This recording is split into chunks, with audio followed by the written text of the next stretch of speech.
So hello everyone, this is Saurabh Kumar और आज हम लोग क्लास 10वीं के साइंस पेपर में आए हुए सारे एमसीक्यू को डिस्कस करने वाले हैं। ठीक है, और देखेंगे कि क्या क्या उसके पॉसिबल आंसर हो सकते हैं। ठीक, तो चलिए हम लोग आगे बढ़ते हैं और देखते हैं हमारा पहला सवाल।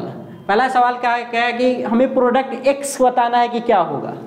तो ये कैल्शियम कार्बोनेट को हीट किया गया है, तो कैल्शियम कार्बोनेट जब हीट होता है तो वो कैल्शियम ऑक्साइड और CO2 में टूटता है। तो हमारा आंसर हो जाएगा क्विकलाइम, क्योंकि क्विकलाइम का फॉर्मूला होता है कैल्शियम ऑक्साइड। ठीक, अगला सवाल है हमें नेचुरल इंडिकेटर के बारे में बताना है, पेयर सिलेक्ट करना है जो नेचुरल इंडिकेटर होंगे। तो नेचुरल इंडिकेटर हमें पता है हल्दी, टर्मेरिक हल्दी होता है, और लिटमस जो कि लाइकेन से ऑब्टेन किया जाता है। तो आंसर हो जाएगा हमारा बी। तीसरे क्वेश्चन की तरफ बढ़ते हैं। एक केमिकल कंपाउंड जो कि ग्लास, सोप और पेपर इंडस्ट्री में यूज किया जाता है, तो हमें याद होना चाहिए होता है वॉशिंग सोडा। वॉशिंग सोडा का यूज होता है ग्लास इंडस्ट्री में, सोप एंड पेपर इंडस्ट्री में। ठीक, और हमारा जो अगला सवाल है उसमें कहा गया है कि साइक्लोहेक्सेन का फॉर्मूला क्या होता है। ठीक, तो साइक्लोहेक्सेन का जो फॉर्मूला होगा वो होता है C6H12। साइक्लिक स्ट्रक्चर बनता है, यानी एक हम कह सकते हैं कि नॉर्मल हेक्सेन बन जाएगा हमारा, कुछ ऐसा। ठीक है, और हर एक कार्बन से दो हाइड्रोजन अटैच होगा, तो हमारा ऑप्शन नंबर बी हो जाएगा आंसर इस केस में। ठीक, चलिए अगले सवाल की तरफ बढ़ा जाए। अगला सवाल कह रहा है कि हमें इस रिएक्शन को बैलेंस करना है। आसानी से हम लोग रिएक्शन को बैलेंस कर सकते हैं। इसका आंसर होगा 1623, ए नंबर आंसर। ठीक, हमसे कहा गया है कि कौन सा हाइड्रोकार्बन है जो दूसरों से अलग है। तो देखिए इसका फॉर्मूला अगर हम देखें तो इसका फॉर्मूला अल्केन पे बैठ रहा है, 4 दूना 8, 2 10, ये अल्केन का मेंबर है। ये भी आपका देखिए C5H12, ये भी अल्केन का मेंबर है, और C2H6 ये भी हमारा अल्केन का मेंबर है। तो हमारा आंसर हो जाएगा बी। ये देखिए ये अल्कीन का है, अल्कीन का ये मेंबर है। इसका फॉर्मूला अल्कीन का क्या होता है CnH2n, यानी देखा जाए बी को छोड़ के बाकी सब अल्केन फैमिली का मेंबर है। ठीक, आगे कहा गया है, तो 7 नंबर क्वेश्चन में कहा गया है कि कौन सा रिएक्शन है जो बाकी तीनों से बिल्कुल अलग है। तो हम देख के बता सकते हैं। देखिए NaCl और AgNO3 यहाँ डबल डिस्प्लेसमेंट रिएक्शन हुआ है, यहाँ भी KNO3H2SO4 यहाँ भी हमारा डबल डिस्प्लेसमेंट रिएक्शन देखने को मिला है। ठीक उसी तरह से डी में भी डबल डिस्प्लेसमेंट रिएक्शन हुआ है। अकेले हमारा जो बी है वो कॉम्बिनेशन रिएक्शन है, तो आंसर हो जाएगा बी।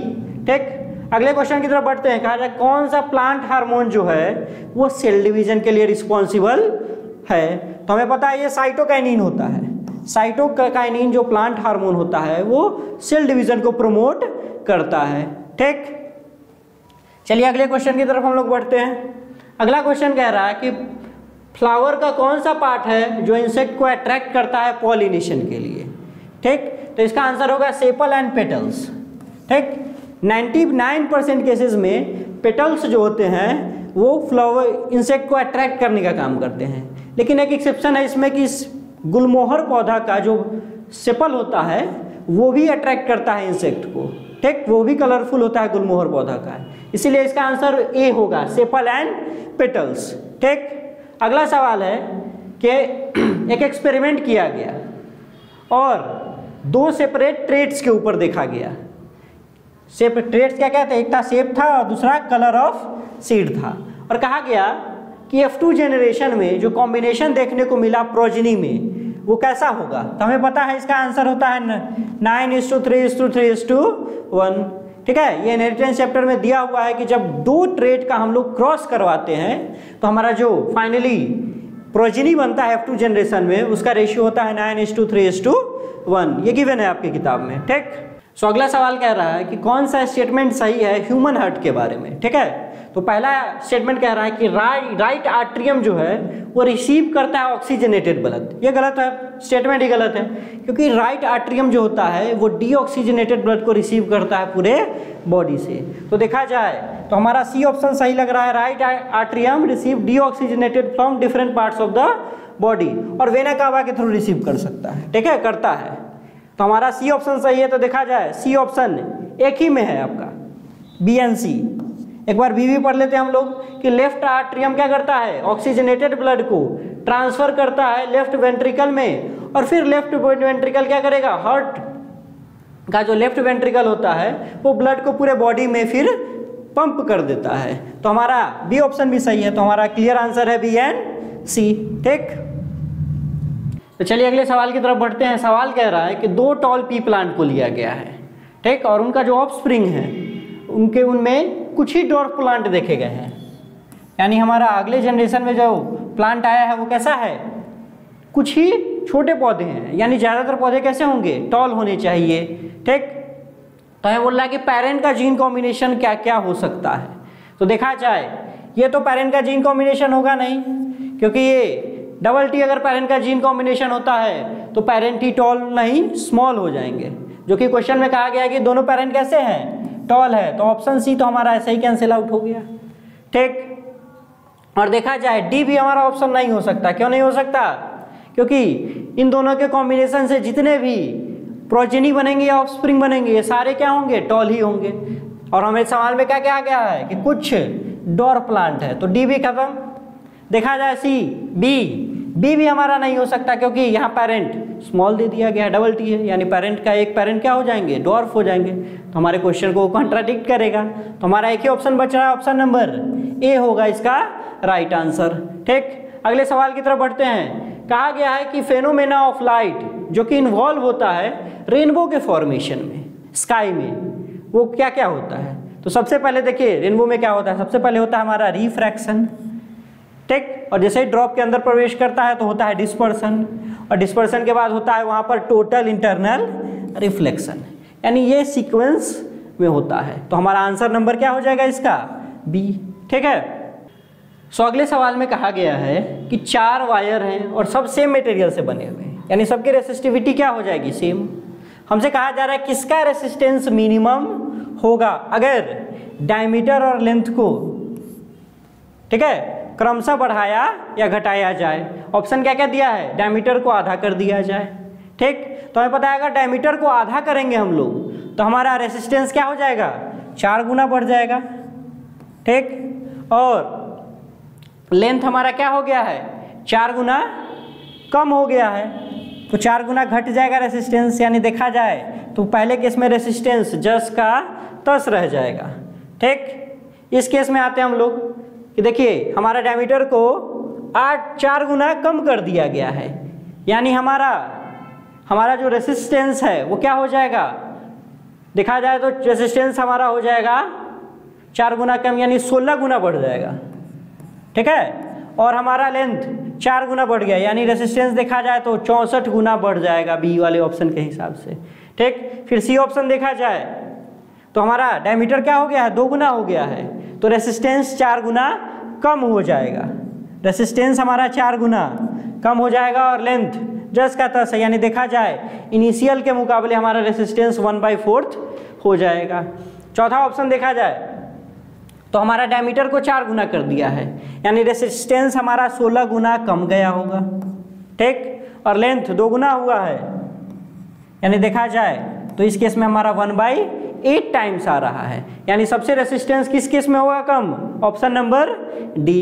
ठीक, इसका आंसर होगा ऑप्शन नंबर डी। और ये बनाया किस फॉर्मूले के आधार पे गया है, resistance is equal to rho L/A, यानी जिस रेशियो में आप एरिया को कम करोगे उसी रेशियो में हमारा रेसिस्टेंस बढ़ जाता है, और जिस रेशियो में आप लेंथ को बढ़ाते हो उसी रेशियो में हमारा रेसिस्टेंस बढ़ता है। उसी कॉन्सेप्ट के आधार पर ये आंसर आया है। अगला है क्वेश्चन कि एक फूड चेन में सबसे ज़्यादा एडवांटेजियस कब होता है एनर्जी के टर्म्स में, अगर उसमें 2 ही ट्रॉपिक लेवल्स होंगे तो सबसे ज़्यादा एडवांटेज होगा। क्यों, क्योंकि प्रोड्यूसर के जितना पास कंज्यूमर रहेगा उसको उतना ज़्यादा एनर्जी मिलेगा।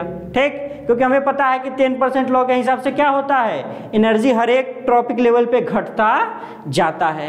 इसीलिए सबसे ज़्यादा एडवांटेजियस तभी होगा एनर्जी के टर्म्स में अगर फूड चेन में 2 ही ट्रॉपिक लेवल्स होंगे। ठीक, तो चलिए अगले सवाल की तरफ बढ़ा जाए। अगला सवाल कह रहा है कि हमें ओजोन के बारे में कौन कौन सा स्टेटमेंट सही है उसके पिक करना है हमें। तो पहला ऑप्शन है हमारा ozone is a poisonous gas, ये सही स्टेटमेंट है ओजोन के बारे में। ठीक, फिर कहा गया है तो देखा जाए ए कौन कौन से ऑप्शन में है, हमारा ऑप्शन नंबर ए और बी में ही है, या तो ए और बी सही होगा, नहीं तो ए और सी सही होगा। और अगला स्टेटमेंट कहा जा रहा है कि ओजोन जो है हमारे अर्थ सरफेस को बचाता है कि कौन से रेडिएशन से, इंफ्रा रेडिएशन नहीं, हमारे अर्थ को क्या बचा, किससे बचाता है, यूवी रेडिएशन से बचाता है। तो ऑप्शन नंबर बी हमारा गलत हो जाएगा। तो हमारा ए और बी आंसर नहीं होगा, तो आंसर हो जाएगा हमारा ए और सी। ठीक है, वैसे तीसरा स्टेटमेंट भी बिल्कुल सही कहा गया है। ठीक, तो अगले सवाल में कहा गया है कि एक जिंक मेटल को जब हम लोग कॉपर सल्फेट में सॉल्यूशन में रखते हैं, ठीक है, तो रेडिश ब्राउन कोटिंग देखा जाता है।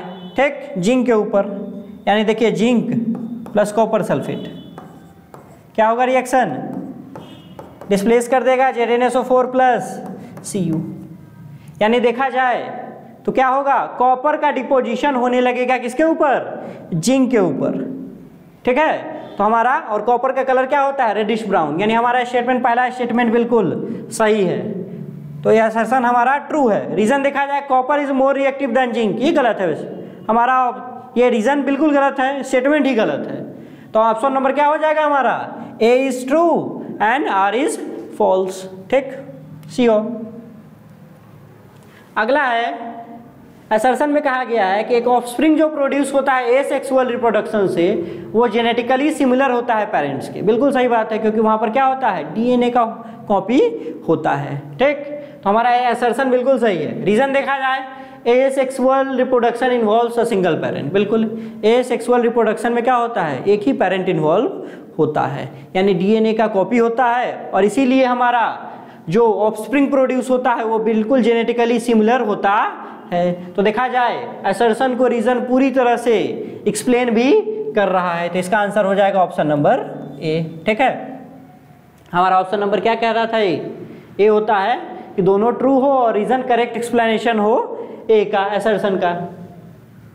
ठीक, 19 नंबर कहा गया है कि रेड लाइट सिग्नल्स जो होते हैं उनको यूज किया जाता है व्हीकल्स को रोकने के लिए रोड पे। ठीक है, ये पहला हमारा असर्शन सही है। रीजन कह रहा है कि रेड कलर लाइट जो है वो स्कैटर हो जाता है, ये गलत बात है। रेड कैटर लाइट सबसे कम, रेड लाइट का जो कलर होता है वो सबसे कम स्कैटर होता है, सबसे ज़्यादा स्कैटर होता है आपका वायलेट। ठीक, तो हमारा रीजन गलत हो जाएगा। तो यानी देखा जाए असर्शन सही, रीजन गलत, तो हमारा ऑप्शन नंबर सी हो जाएगा। ठीक, अगला स्टेटमेंट में कहा गया है कि जो वेस्ट हम लोग जो जनरेट करते हैं डेली लाइफ में, ये या तो बायोडिग्रेडेबल होते हैं, नहीं तो नॉन बायोडिग्रेडेबल होते हैं। ये हमारा असर्शन सही है। रीजन कहा गया है कि जो वेस्ट जनरेट किया जाता है, अगर उनको प्रॉपरली डिस्पोज नहीं किया जाए तो उसके कारण बहुत से सीरियस इन्वायरमेंटल प्रॉब्लम्स हो सकते हैं। ये भी स्टेटमेंट हमारा सही है, लेकिन क्या ये असर्शन को एक्सप्लेन कर रहा है, नहीं, ये असर्शन को एक्सप्लेन नहीं कर रहा है। तो हमारा आंसर हो जाएगा बी, कि दोनों सही है लेकिन रीजन हमारा असर्शन को क्लियरली एक्सप्लेन नहीं कर पा रहा है। ठीक, so if you find our video useful, kindly subscribe our channel and share the video among your peer groups. Thank you.